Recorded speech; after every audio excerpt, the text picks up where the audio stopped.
questo gruppo è stato scelto dalla TV giapponese per rappresentare la Sardegna in una trasmissione che ha, vi dico i numeri per capire di che cosa stiamo parlando, ogni puntata ha un audience di 18 milioni di spettatori, quindi 18 milioni di spettatori hanno visto questo gruppo rappresentare la Sardegna.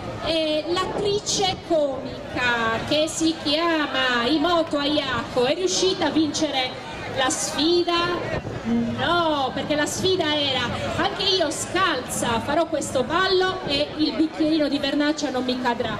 Quindi a lei è caduto, perché non è di Cabras chiaramente.